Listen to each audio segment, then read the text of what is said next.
Blandine Biamongo est encore sous le choc après que sa maison a été prise d'assaut et pillée par des éléments incontrôlés des FARDC. C'est les soldats des militaires de Chir qui m'ont fait accompagner pour rentrer dans ma maison. Et tout était abîmé, ils m'ont apporté tout. Mais les coups de balles étaient gravement beaucoup, jusqu'à ce que moi je me sente traumatisée. Je ne peux pas même envie de rentrer chez moi. Maintenant, je suis déplacée ici à Bukavu. Blandine attend que justice soit rendue. Un procès en flagrance s'est ouvert le lundi 10 février au tribunal militaire de garnison de Bukavu.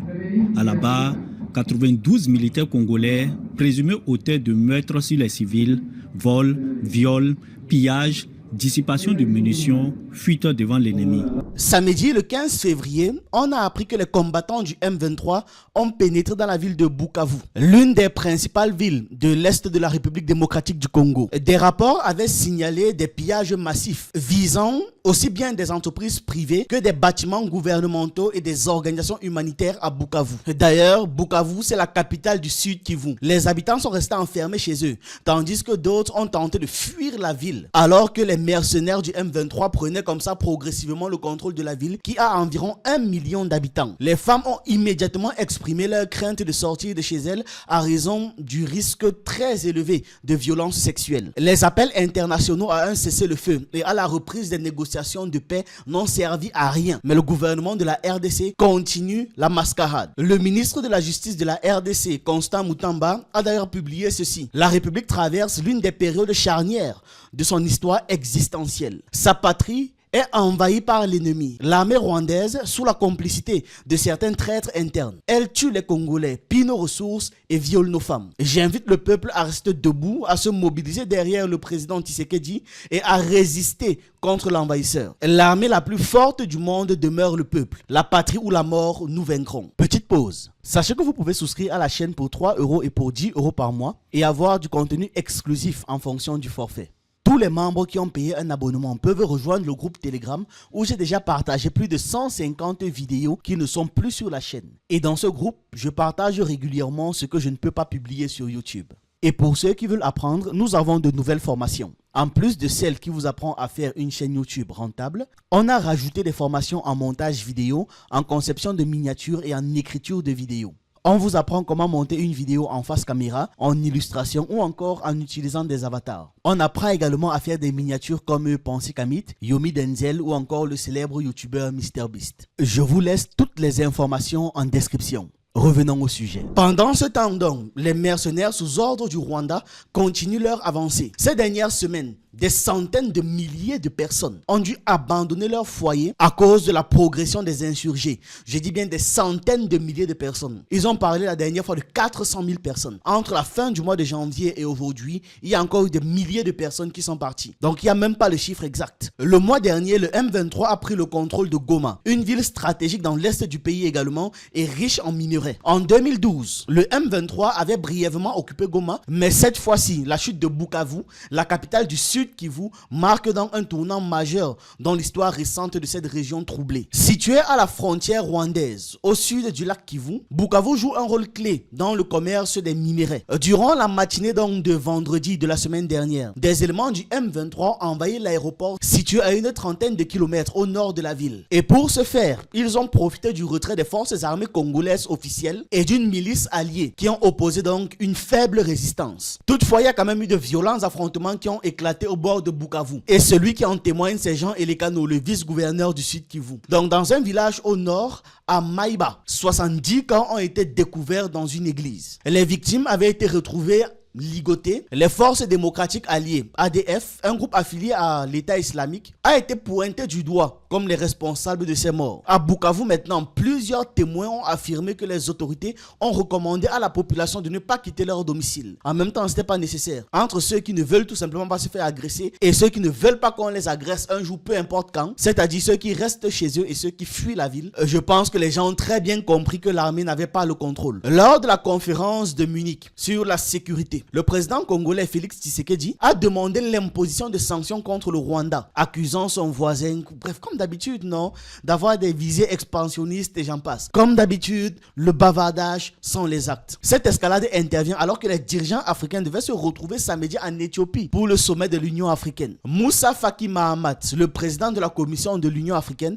a insisté sur la nécessité de respecter le cessez-le-feu, estimant que voilà, la solution à ce conflit ne réside pas dans des opérations militaires. Mais c'est tout. Que des déclarations. Aucun acte concret. Rien n'est posé, rien n'est fait en somme. C'est pour que ça se passe comment? Je ne sais pas. Mais ils ne font aucun acte concret. Ils se contentent de faire des affirmations. Le dimanche 16 février maintenant, la situation s'est empirée. Et on a appris que les mercenaires du M23 ont pris le contrôle définitif officiel maintenant de Bukavu. Et je répète, c'est la deuxième plus grande ville dans l'est de la RDC. Et ils se sont emparés maintenant du bureau du gouverneur régional. Ça veut dire un symbole fort. Et quand ils sont entrés dans la ville, les combattants ont défilé comme ça sans rencontrer de résistance. Il s'agit de la deuxième ville après Goma qui tombe sous le contrôle en l'espace de quelques semaines dans la région particulièrement riche en ressources minières de l'Est. Ça veut dire que vous devez comprendre que tout ça est lié. C'est systématiquement lié. Face à cette avancée, le gouvernement congolais a reconnu la perte de la ville. Jusqu'à présent, la plupart des habitants n'osaient toujours pas sortir. Depuis samedi, il y a des jeunes et des enfants qui ont pris les armes. Ils tirent dans toutes les directions et pillent. Le gouverneur provincial, Jean-Jacques Pouroudi Madiki, a confirmé à Reuters dimanche matin que les rebelles avaient atteint le centre-ville, précisant que l'armée congolaise avait préféré se retirer pour pouvoir éviter les combats en pleine ville. L'absence des forces de sécurité samedi a entraîné un climat chaotique,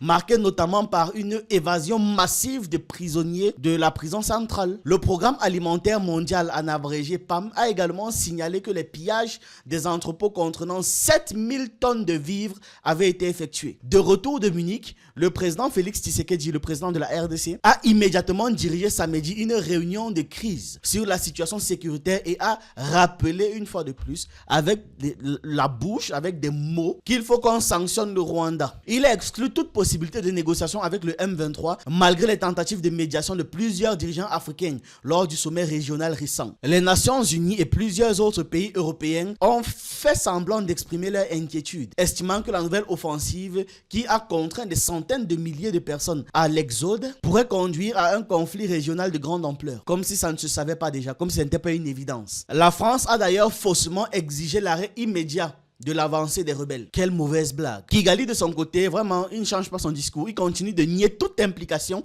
et accuse les groupes extrémistes Hutus présents en RDC de représenter une menace existentielle pour la sécurité du Rwanda. L'Union européenne a annoncé examiner en urgence les mesures à adopter face à la situation à Bukavu. Et je vous le dis déjà, ils ne feront rien. Ils ne feront rien du tout. L'avancée des mercenaires au cours de ces dernières semaines a provoqué le déplacement des milliers de personnes contraintes de fuir leur foyer. C'est pas maintenant qu'ils vont agir. La situation humanitaire est déjà plus que critique depuis des années.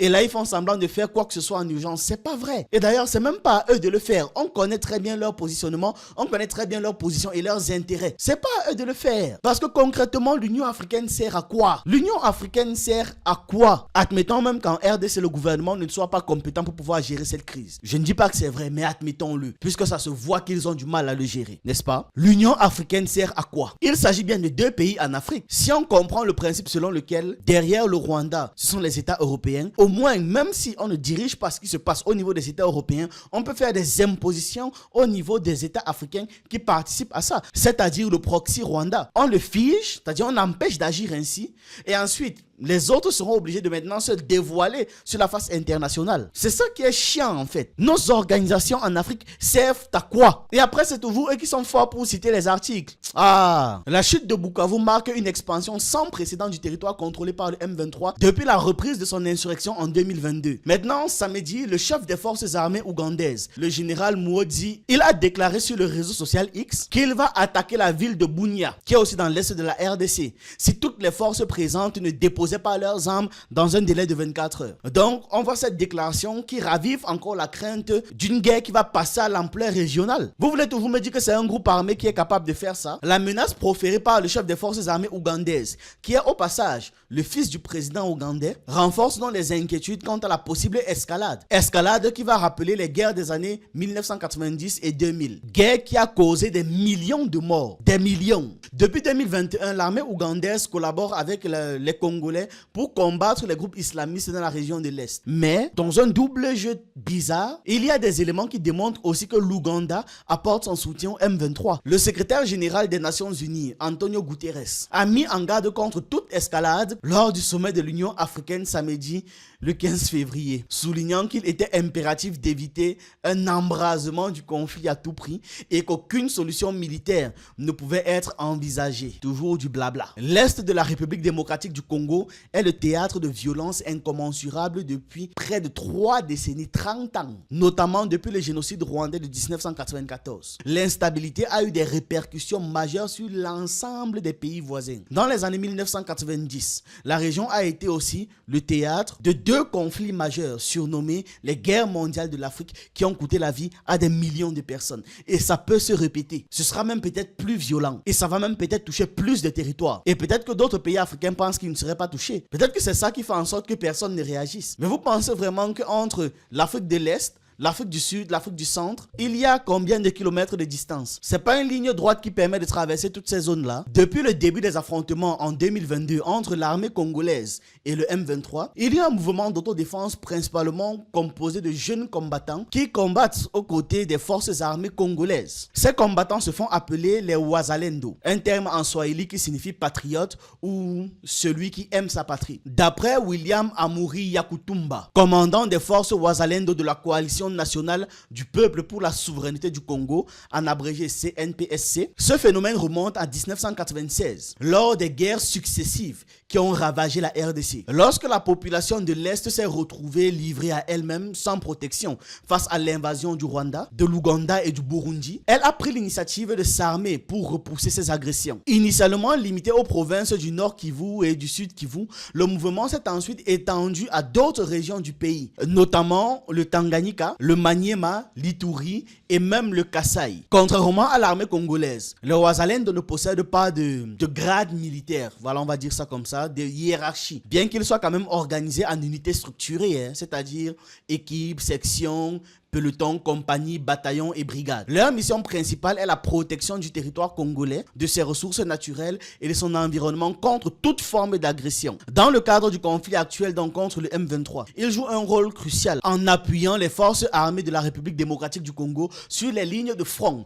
aussi bien au nord Kivu qu'au sud Kivu, dans certaines localités tombées sous le contrôle des rebelles. Les Wazalendo poursuivent donc la résistance, même après le retrait de l'armée congolaise. Le mouvement congolais s'appuie sur les Wazalendo pour lutter contre le M23. En septembre 2023, par exemple, il y a une nouvelle structure appelée Volontaires pour la défense de la patrie, VDP, qui a été créée regroupant donc certains membres des Wazalendo du Nord Kivu en tant que force supplétive officielle. Cette initiative visait notamment à distinguer les combattants des groupes armés opérant sous la bannière des Wazalendo. Sur le terrain, les termes volontaires pour la défense de la patrie et le terme Wazalendo sont aujourd'hui utilisés de manière interchangeable par les différents acteurs du conflit. Donc, depuis décembre 2023, ces combattants aux côtés des forces armées de la République démocratique du Congo et des troupes burundaises sont engagés activement dans les affrontements, notamment autour de Rosayo, Karuba, Mweso, Musaki, Rwindi, Nyanzale et Sake. Les Wazalendo ont défendu des villes stratégiques comme Minova et Sake, tout en se positionnant pour bloquer la progression du M23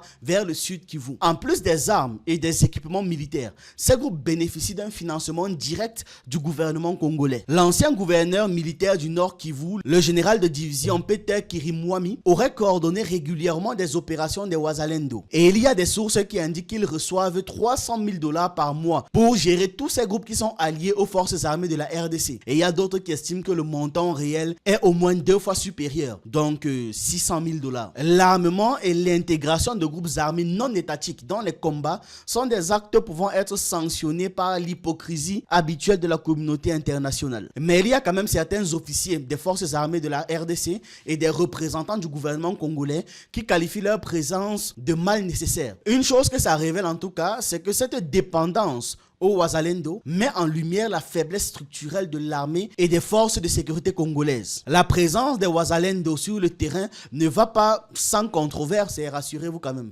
On parle d'une montée en puissance de la violence et des violations des droits humains, notamment des attaques contre des civils dans les territoires du Petit et du Grand Nord Kivu, fait par les Wazalendo. Vous savez, parfois quand vous donnez du pouvoir à certains ou quand certains commencent à se sentir intouchables, ils ne peuvent pas résister. Le 31 janvier dernier, donc 2025, il a été signalé plusieurs cas de violence sexuelle attribués à l'armée congolaise et au Wazalendo dans le territoire de Kalehe. Des accusations d'exaction et de pillage sont régulièrement portées aussi par la société civile. Blandine Biamungu est encore sous le choc après que sa maison a été prise d'assaut et pillée par des éléments incontrôlés des FARDC. C'est les soldats des militaires de Chir qui m'avaient accompagné pour rentrer dans ma maison. Et tout était allumé, on a apporté tout. Mais les coups de balles étaient gravement beaucoup, jusqu'à ce que moi je me sente traumatisée. Je n'ai pas même envie de rentrer chez moi. Maintenant je suis déplacée ici à Bukavu. Blandine attend que justice soit rendue. Un procès en flagrance s'est ouvert le lundi 10 février au tribunal militaire de garnison de Bukavu. À la barre, 92 militaires congolais présumés auteurs de meurtres sur les civils, vols, viols, pillages, dissipation de munitions, fuite devant l'ennemi. Nous avons des morts. À cette heure où je vous parle, nous avons 10 corps qui sont gardés à la morgue de l'hôpital provincial de référence, des personnes qui sont tuées par nos propres forces armées. Nous sommes là pour savoir pourquoi ils ont tourné les canons contre nos populations que l'État est censé protéger. L'arrestation des militaires auteurs présumés s'est déroulée le week-end écoulé à Kavumu, au sud Kivu, dans un climat de vive tension marqué par des détonations qui ont créé la panique au sein de la population. D'aucuns ne comprennent pas pourquoi, au lieu de se battre contre le M23, les militaires se sont tournés contre la population. Nous aurons à démontrer pendant le cours d'instruction combien ce sont eux les auteurs matériels de tous ces faits et méritent pour nous une sanction sévère pour lutter contre cette impunité. La sanction n'est autre que leur condamnation et c'est notre attente la plus ultime. L'identification des prévenus et témoins se poursuit ce mardi.